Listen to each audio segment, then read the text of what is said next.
70 canalisations spirituelles à l'instant où il posa les yeux sur la sage-femme. Le cœur de Lumian sembla cesser de battre. Elle est toujours en vie? Je l'ai clairement vue tuée par Ryan, et son esprit a été détruit. Lumian se souvenait très bien de la manière dont la sage-femme avait finalement été réduite à de minuscules morceaux de chair éparpillés sur le sol. Certaines pièces n'ont même pas pu être trouvées. Cela doit être une putain de rencontre avec des fantômes. Non, attends, il y a le bruit de la respiration. Lumian pensa à certaines scènes des romans de sa sœur, et son cœur passa du calme au battement rapide.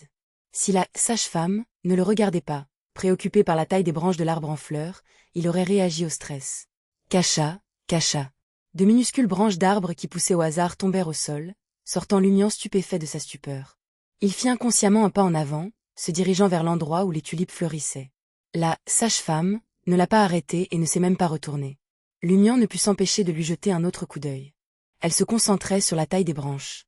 Les ombres projetées par les fleurs et les arbres rendaient son profil sombre et lugubre. N'osant pas s'attarder, Lumian cueillit quelques tulipes et quitta le château de l'administrateur. Son cœur battait encore la chamade même à son retour au village. Après s'être calmé, Lumian se dirigea vers la maison de Raymond Gregg. Il était encore trop tôt pour qu'Aurore déclenche le cycle. C'était aussi un bâtiment à 2 étages, mais comparé à la maison de Lumian et Aurore, elle était nettement plus ancienne, plus délabrée et plus étroite. Le mur extérieur révélait la couleur grise de la pierre au milieu des nombreuses plantes vertes qui le recouvraient. À ce moment-là, la porte des Gregg était grande ouverte, laissant voir le poêle à gauche, la table à droite et les seaux en bois derrière. Lumian a rappelé que les tonneaux en bois étaient utilisés pour le stockage. Il y avait 2 simples lits en bois dans l'espace qu'ils isolaient. Ils appartenaient à Raymond et à sa sœur. Lumian n'a pas frappé et est entré directement dans la maison des Gregg comme d'habitude. Les sœurs aînées et cadets de Raymond aidaient leur mère à préparer le dîner. Le père de Raymond, Pierre Gregg, était assis sur une chaise près de la table en bois, buvant du vin bon marché avec une expression sombre. J'ai entendu dire que Raymond avait disparu. Lumian a demandé à Pierre Gregg avec un regard inquiet.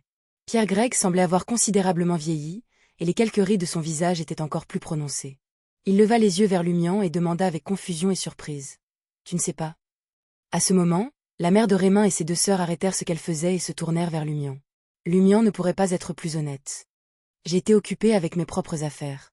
Je n'ai pas vu Raymond depuis des jours. » Pierre Gregg s'était déjà renseigné et savait que Lumian disait la vérité. Sinon, soupçonnant que ce coquin avait incité Raymond à s'enfuir de chez lui, il serait allé l'interroger dans l'après-midi. Il y a 2 après-midi, ils ont dit que c'était le 29, Raymond n'est pas revenu après son départ, a déclaré Pierre Gregg avec une expression sombre. Nous le cherchions. Ses 2 frères sont toujours à sa recherche. Où pensez-vous qu'il serait allé? Lumian hésita avant de répondre. Il dit généralement qu'il ne veut pas apprendre le berger, mais il n'a pas beaucoup d'argent sur lui. Il lui est impossible de partir tout seul. Laissez-moi voir s'il a laissé quelque chose derrière. Pendant qu'il parlait, il se dirigea naturellement vers les tonneaux en bois au fond du 1er étage et les traversa pour atteindre le lit de Raymond. Le lit était très simple, comme s'il était assemblé avec quelques planches de bois. Cependant, les draps bleus grisâtres, l'oreiller rembourré de paille et la couette portant des traces de raccommodage étaient tous propres. Il était évident qu'ils étaient souvent lavés. C'est parce qu'Aurore aimait la propreté et ne laissait pas l'époux apparaître chez elle ou sur son corps. Même Lumian avait développé cette habitude.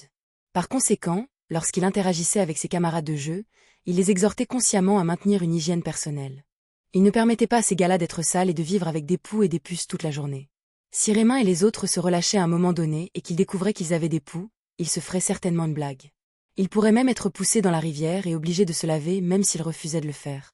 Après quelques années d'oppression, Raymond avait l'habitude d'aider à nettoyer l'environnement à son retour chez lui. Nous n'avons trouvé aucun message, dit Pierre Gregg avec une expression inquiète en le suivant jusqu'au lit.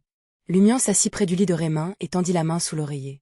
Il a trouvé 2 objets, un stylo plume rouge foncé fissuré et un cahier rempli d'écritures manuscrites. Raymond avait soif de connaissances, mais avait peu de chances de recevoir une éducation. À l'époque de l'empereur Ozelle, les villages comme Cordu avaient des écoles cantonales obligatoires, situées dans le même bâtiment que le bureau de l'administrateur. Le bâtiment contenait également un centre de recrutement de l'armée, un comité d'examen physique des recrues et d'autres institutions, mais en fin de compte, il n'y avait que quelques membres du personnel. Au cours des dernières décennies, de nombreux villages ont perdu leurs écoles. L'Église organisait l'école du dimanche pour une population plus importante, mais Cordu devait compter sur des aînés instruits pour enseigner sporadiquement aux enfants. Au fil du temps, certains jeunes sont redevenus analphabètes.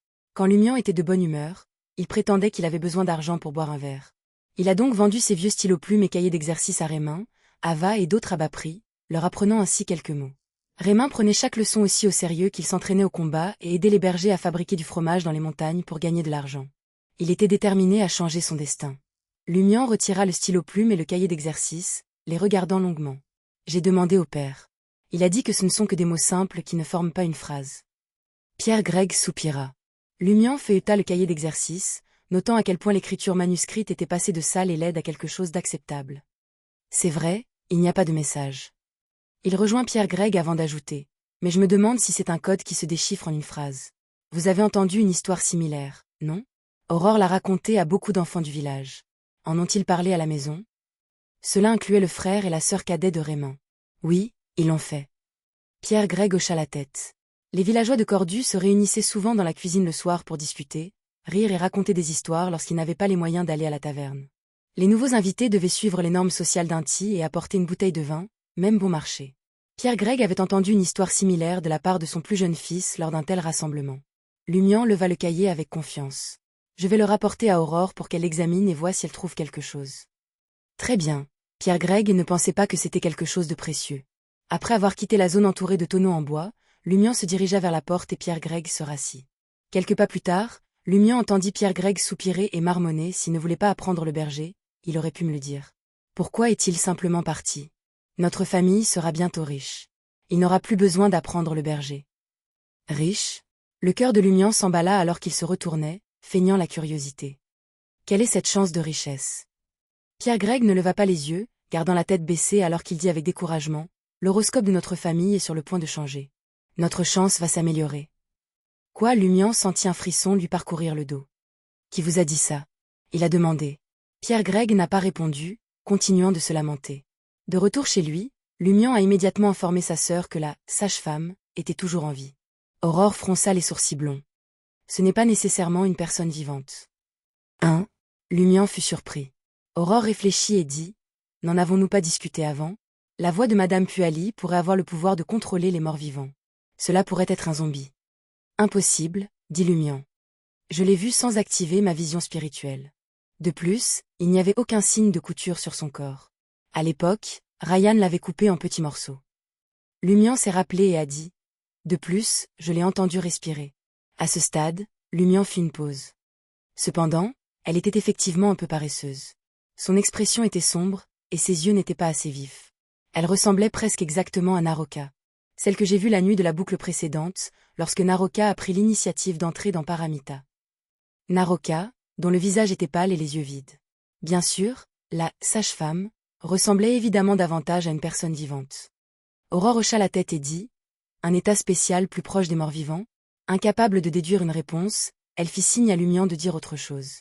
Lumian a raconté en détail tout ce qui s'était passé dans les mots du père de Raymond, comme si de rien n'était dans le château. Aurore écoutait tranquillement et hochait la tête. Madame Puali ne semble pas vouloir s'étendre sur l'affaire du château. Je me demande ce qu'elle retient. De plus, votre découverte prouve qu'une partie de l'anomalie du village est liée à elle, mais elle ne semble pas impliquée dans le cycle. Ce qu'elle voulait dire, c'est que l'implication de Madame Puali dans l'anomalie concernait principalement la fertilité, la mort, l'âme et Paramita. Rien à voir avec la boucle temporelle. Je le pense aussi. Lumian en a eu une telle idée lors de ses explorations.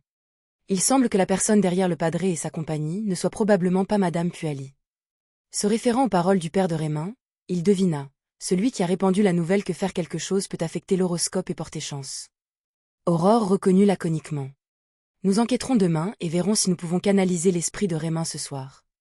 Après le dîner, Aurore comprit qu'il était temps et commença à dresser l'autel. Elle se priait, alors elle n'a placé qu'une seule bougie, mais la bougie a été remplacée par une autre faite de fleurs endormies et d'autres matériaux. Aurore a sanctifié un poignard en argent et créé un mur de spiritualité. Ensuite, elle a fait couler l'extrait de vanille nocturne et de fleurs de lune sur les flammes oranges, remuant en brouillard brumeux. Voyant que les préparatifs étaient terminés, Aurore jeta un coup d'œil au cahier posé sur l'autel et recula d'un pas. Elle disait dans l'ancien Hermès, « Moi ». Alors qu'elle prononçait ce mot, ses yeux s'assombrirent, comme si un vent invisible tourbillonnait autour d'elle.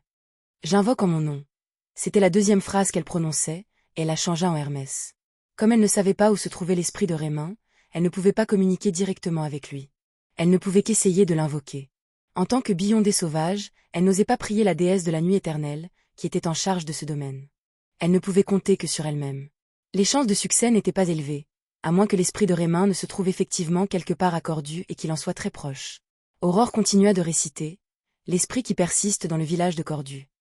L'homme nommé Raymond Gregg. Le propriétaire de ce cahier. La flamme orange de la bougie s'est soudainement balancée, absorbant le brouillard environnant et devenant légèrement plus grande. Sa lumière ondulait et était teinte d'un bleu profond. Des gouttes de sueur apparurent sur le front d'Aurore alors qu'elle commençait à emprunter de la force à diverses matières. Au milieu du vent hurlant, une silhouette apparut au-dessus des flammes bleues. Ayant déjà activé sa vision spirituelle, Lumion aperçut une silhouette translucide. Il avait les cheveux et les yeux bruns, d'apparence plutôt ordinaire. C'était Raymin Greg. Il était effectivement toujours au village. Le corps de Raymin était gonflé, son visage pâle et des larmes couleur sang coulaient du coin de ses yeux. W.H. Aurore était visiblement abasourdie. Après la reprise du cycle, Raymin avait simplement disparu et ne s'était pas noyé. Comment son esprit s'est-il retrouvé ainsi? C'est exact. S'il ne s'était pas noyé, comment aurait-il pu devenir un esprit? Ils étaient contradictoires. Au milieu de sa confusion, Aurore a demandé « Raymin Greg, pourquoi as-tu disparu ?» L'expression de Raymin devint soudainement féroce alors qu'il criait brusquement « Ils m'ont noyé.